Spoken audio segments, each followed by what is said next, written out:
Today is Saturday, March 15th, 2944, and you're listening to Comm Chatter. I'm Alderin Grant, and with me... It's Colonel Pixley. It's been a while, but we're back, finally. We've been gone a while because there's not been much news, but it's piled up enough so we can go over it. Hooray! Yay! Anyway, today we'll be going over an update on the Consolidated Outlands Mustang.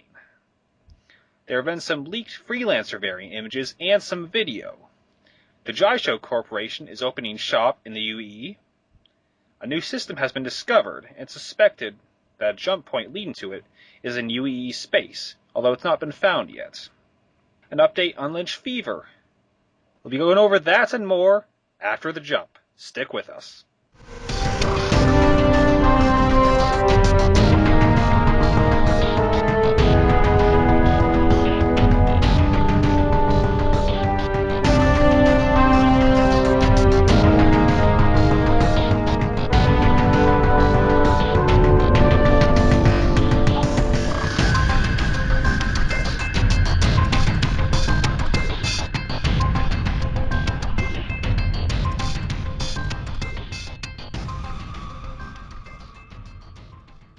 So last episode, we went over the Mustang a little bit. We had just heard about it, and we were a little bit skeptical. Pixley more than I was. I was rather interested, thinking it might be a good light fighter, and although I didn't think it would replace my Aurora. Although, it's a little tempting now. We still haven't flown it or anything, but we've come across the specs of it, and they're a little impressive for such a little ship. They throw in missiles, though. Yeah. That's the only real downside I saw. That and it's probably made of tissue paper. That's probably another downside. But other than that, it is an impressive little ship, it would seem. Yeah, it is. It's very similar to the Aurora as far as the structure goes, except it has two Tier 2 thrusters rather than Tier 3. One size larger power plant, that's size 3, and a slightly lighter shield, which is a size 2. It comes with two size 2 Class 1 weapon hardpoints. In what we saw, those were Badgers. Those are some pretty big guns for such a little ship. Yeah. Those are...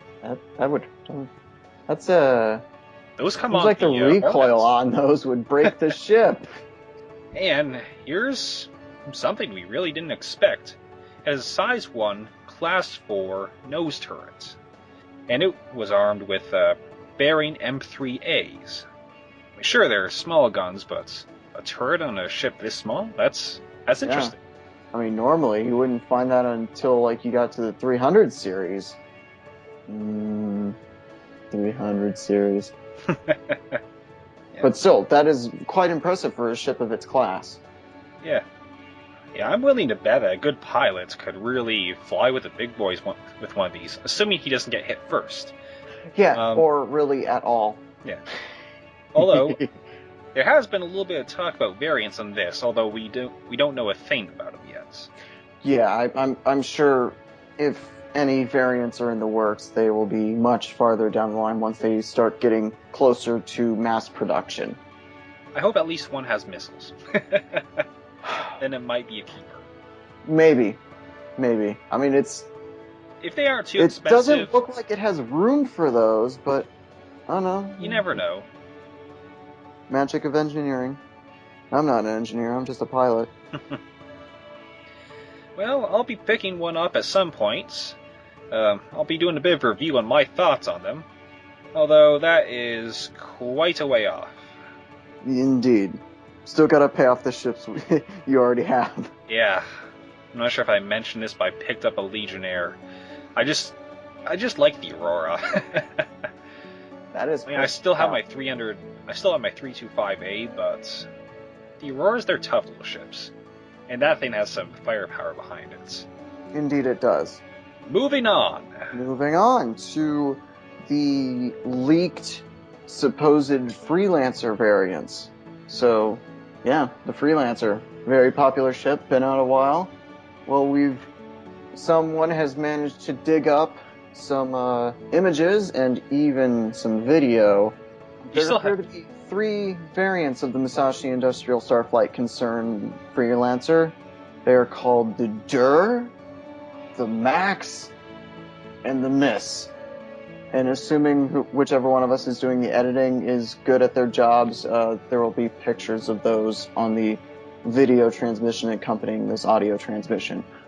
That is not a guarantee, though. Yeah, that'll be me this time. I don't have much experience to go on. Anyway. So, the Max has a bigger cargo hold, among other things. The Miss is more gunboaty.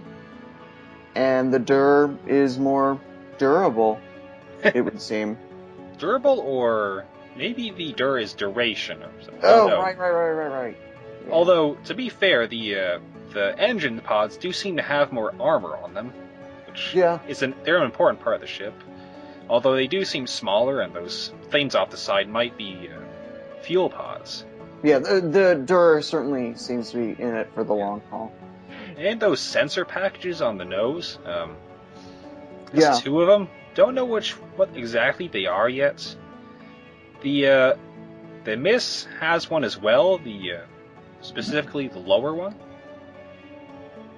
has a bunch of missiles on it, and something we aren't entirely sure about. It seems to be a placeholder, probably a larger torpedo, but we don't know for sure yet. But of course, this is all unconfirmed. MISC has no comment on the matter thus far. Yes. And the Max, well, it's obvious. It's a heavier cargo ship. Twice the engine power, twice the cargo space. That's pretty much the only difference we saw. Yeah. Anything else you can think of?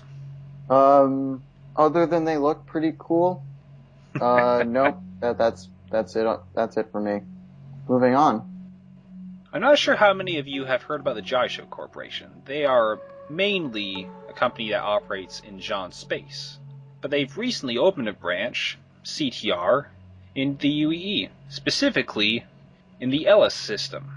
A system more commonly known for the Murray Cup. Anyway, the CTR is mainly a refueling, repair, general maintenance sort of company. We've got plenty of them here, but it seems like they are beating out the competition quite easily. Yeah, from what I've heard, they're doing stuff super efficiently. Yeah. I mean, if I head out to Alice, I'm certainly going to give them a look. Yeah, there's some concern that the human interests are at risk here. A lot of the smaller local repair services are going under. But I mean, a lot of them, for them to go under so soon, they must not have been doing that well anyway. That, and it's not like they weren't getting competition from the major UEE-based repair places that are all over the place. Yeah. So, it's not like anything's changed. If anything, there's just more competition on the large-scale stuff. Yeah, that, and a lot of them weren't that trustworthy anyway. I had one of them look at my ship back when I was flying the Aurora ES. It was missing a scrubber at one point. I went in twice to get my air conditioning repaired. Both times they failed to do it. Well, let's not be... Actually, the real story is I wanted to get something else repaired. They broke my AC, and then I had to get the AC repaired, and they failed to do it the first time I had them repair it. Let's not bash on them too much. There are plenty of good ones. Well, of course. I mean, even we do a little bit of that. Not much, but... Yeah. I won't name names. Now. But yeah. Anyway, give them a look. They're a good source. A good place to go. So it would seem. And they do calls, as it were, too. So you don't have to go to them. They'll come to you. That is definitely a good service to provide. Yeah. It certainly gives us less to worry about when we do our thing. Moving on from CTR, a new system's been discovered by the UEE. Astrophysicists at the Klobs Observatory have discovered a system dubbed UDS 29430122, which that's a mouthful, and unfortunately, just by looking at it, I can't think of a clever name to call it, so I'm just gonna call it the trinary star system because it is a trinary star system, which that's pretty cool because it's two white dwarfs and an active pulsar, and they're all orbiting each other. That's pretty freaking cool. Yes, But I don't think I've even heard of a system that's quite like that. yeah, that's certainly going to be quite the prize for explorers, especially since due to its gravitational weird sciencey stuff, a jump point going there probably exists in or near UEE space. So the race is on. Who will find UDS 29430122? I'm probably not going to. But me neither, but I just hope it doesn't pop up in Van Duel space. that would not be fun. No. Not fun at all. Or if they were just there already. Yeah. Anyway, Yeah. Especially if they were there already. It's like, damn it! They found it first. And Stupid FanDuel. And possibly got blown up coming out of the jump point. Yeah, I can't imagine that being fun for really anyone involved. Yeah. Well, besides Evangel, I imagine they find that quite entertaining. Regardless of what's there, it'll be an interesting sight. I mean, it's something that's never really been seen before. Oh, a whole not new even system. Remotely. It'll be so much fun. I'll certainly go there once someone finds it. Yeah, definitely. Or if we get lucky enough to come across it, as unlikely as it is. In our combat base ships, we're just gonna happen across a jump point, not even though we're not carrying the proper equipment to like properly scan for those. It's like, oh, found a jump point. Hey, I've got some ships. Yeah, but you have a 325A and an Aurora Legionnaire. Those are both ostensibly combat ships. Yeah, they're kind of multi-purpose, but well, yeah, you can modify. Moving on. Moving on. Don't ruin my dreams. Oh. I wouldn't mind a system. I'm your boss. It's my job to ruin your dreams. Moving on. Moving on. So shortly after our last episode, a disease that came to be known as Lynch fever developed. There's no patient zero yet, and at least not as far as we know. Yeah, I mean, for all we know, this could be deliberate by someone. I'm not saying it is, but well, yeah, of course. Anyway, it's believed we've discovered how exactly it spread. It's thought that some pirates stole some cargo from a hauler, and that cargo was contaminated. It was then spread, around, sold. The disease just spread from there. But there are quarantines in place, and inspections, and all that sort of stuff to try and slow the spread, or completely contain it if possible. So, if you've been in systems where it may have popped up since late December, you might want to get checked out for that. Yeah, Pixley would know. You were laid up with something a while ago, weren't you? It was nowhere near as bad as Lynch's fever. It was just a flu. But anyway, look after yourselves. Don't go after people that show the symptoms. So, the symptoms you want to look out for are titular fever and sweating, along with the gastrointestinal pain. But over time, it causes inflammation of the membranes around the brain and spinal cord. So that's the really bad thing, because anything involving the nervous system is bad, of course. So yeah, you got a fever with sweats and gastrointestinal pain, you should probably get looked at right away. Yeah, this doesn't seem pleasant at all. None whatsoever. And on a side note, the quarantines and inspections are slowing the economy and affected systems a bit. And well, I'd rather have that happen than, people's spinal cords bursting from their vertebrae. Yeah. That is not intended to be an accurate representation of what actually happens. That was a joke for everyone listening. Some joke. Anyway, yeah. Speaking of the economy bit, it kind of ties into our next topic a little bit. Indeed it does. our discussion topic, in fact. We should have like a theme song for the discussion topic. Maybe not a song, but like a jingle. Maybe one day when this show's popular enough and we can do things professionally.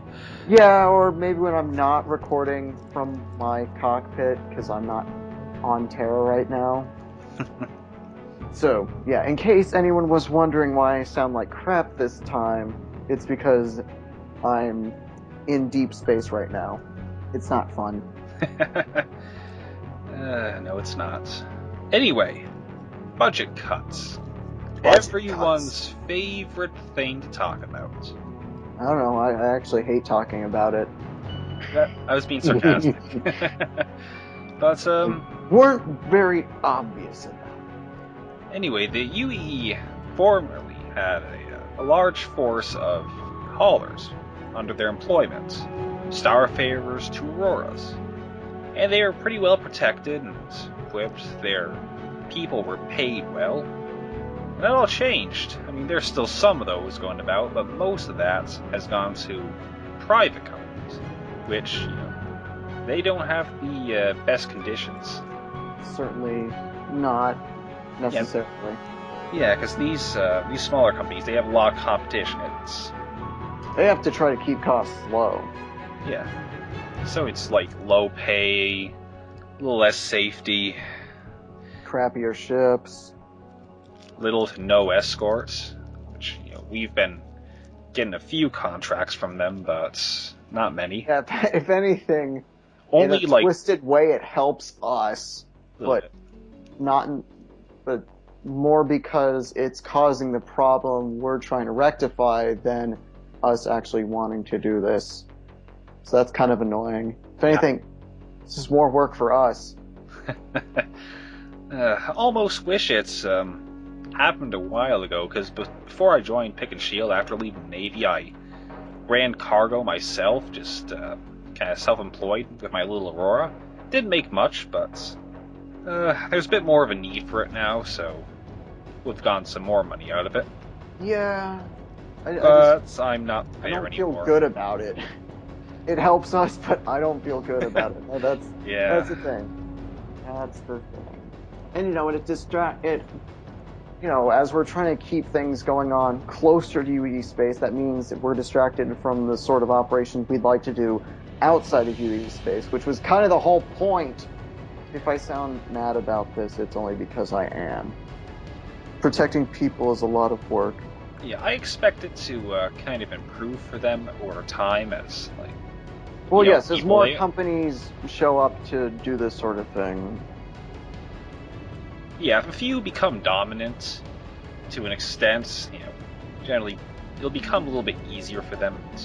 Yeah, well, let's just hope it's not at the expense of the livelihoods of those doing the hauling and the escorting. Although a lot of that's already gone because... Well, yes, but I meant continuing. I think we've rambled on enough about that. Indeed, and other things associated with that than we should have. Yeah. Oh, just like every episode. Indeed. Any other discussion topics you can think of? Nope. I'm dry. No? I'm dry too. Alright. Anyway, the last episode we ran just a little competition, but there were no takers. No one really tried with it. So, all 0 entrants won. Yay! Yeah, we'll try it again once we've got a larger listener base, because there'll actually be people, all 5 of them, to enter it. If anyone was wondering, the answer was Pyro. The Pyro system. That is certainly a place. Yeah, I'm glad I didn't have to do any EVA repairs in that. Yeah. We've had a bit of a suntan. Or burn, or scorch, or whatever. 3rd degree burns. Standard stuff. Nothing modern medical science can't fix. We'd like to thank all the people who made this possible. Starship manufacturers, weapons manufacturers, all the wingmen out there who keep flying. If you'd like to appear on the show as a guest host, you can shoot us an email at pickandshield@gmail.com. As we point out every episode, just because it's the Pick and Shield email address does not mean it's necessarily that we're going to reject people who necessarily operate against the principles that Pick and Shield operates under. For example, we would happily have a pirate on the show if they have excellent discussions to contribute. We do not discriminate on this show. That's what our jobs are for. This is not our job. And don't worry if you don't have any experience doing this. We don't either. Exactly. Although we're hoping to get there eventually. Indeed. Every episode, we learn something. That we ramble on way too much. Yes, and that I should never, ever volunteer to record from my ship. It is pretty, though. It's like a really pretty screensaver. Anyway, so this is Colonel Pixley. And Alderin Garand. Signing off. See you in the next episode.